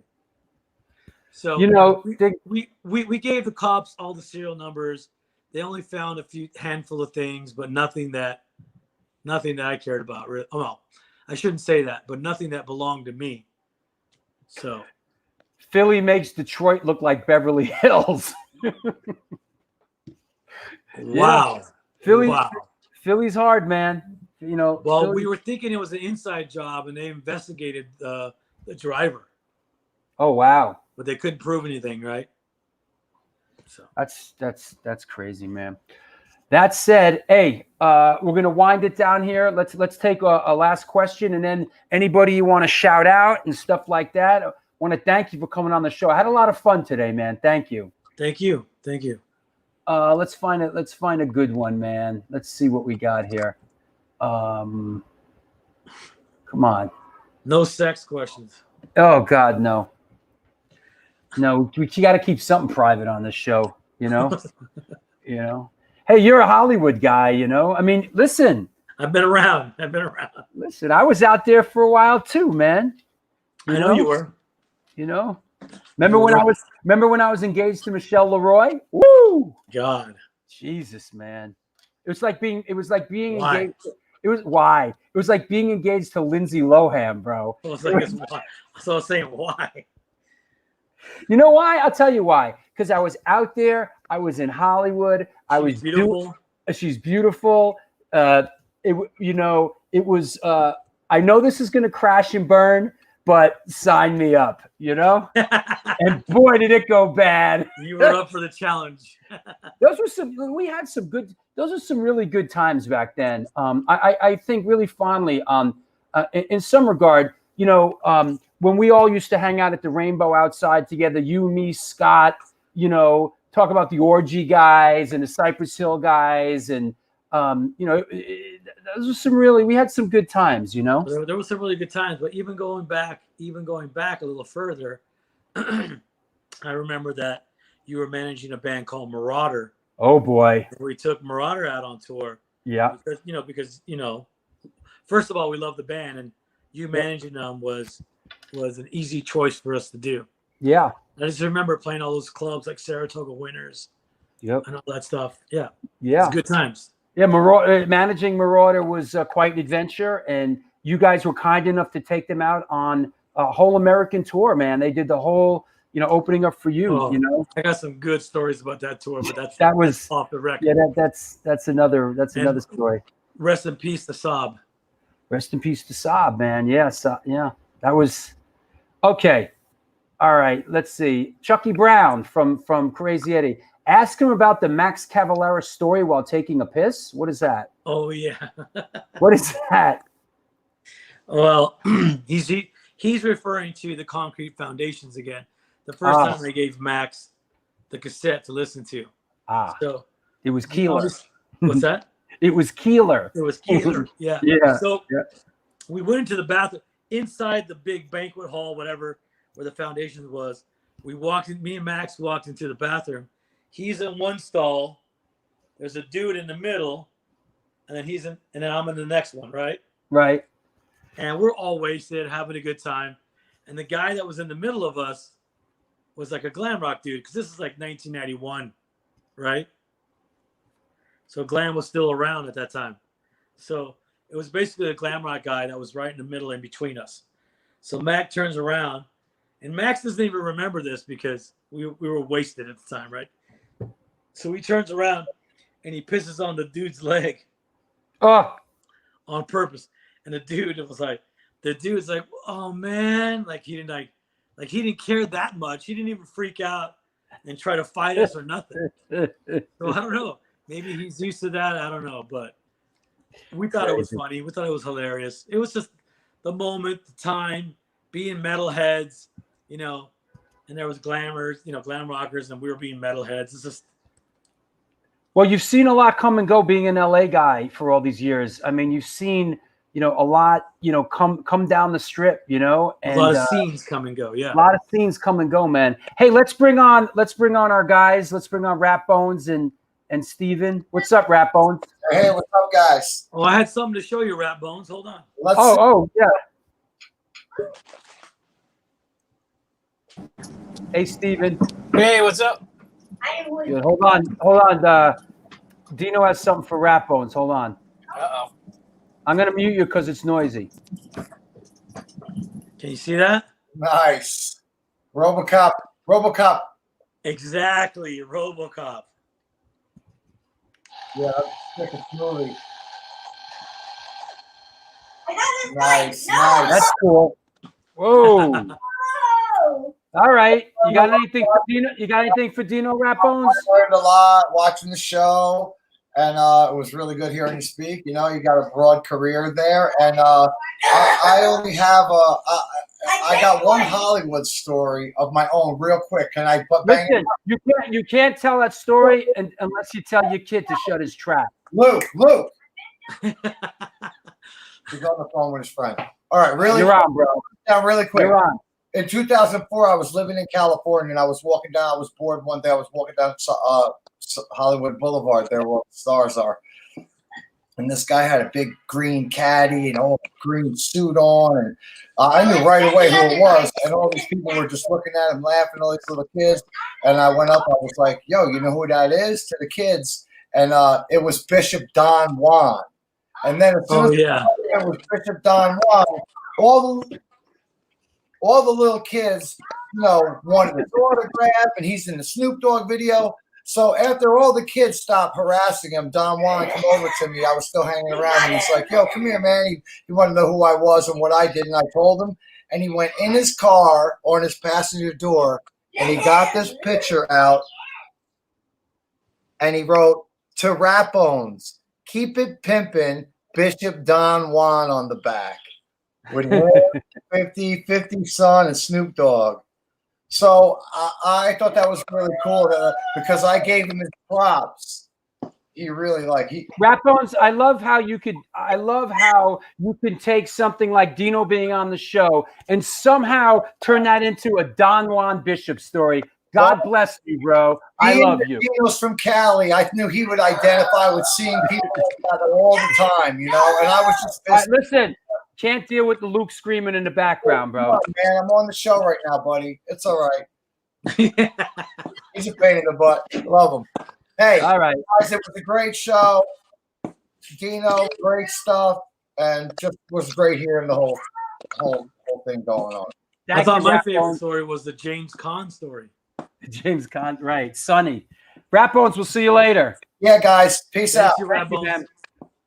Steven, what about you? You got anything for Dino? Nah, just you know what? Just thanks for coming. It's a great enjoying the stories. You know, just I gotta say I really enjoyed the sandwiches for access at the beginning.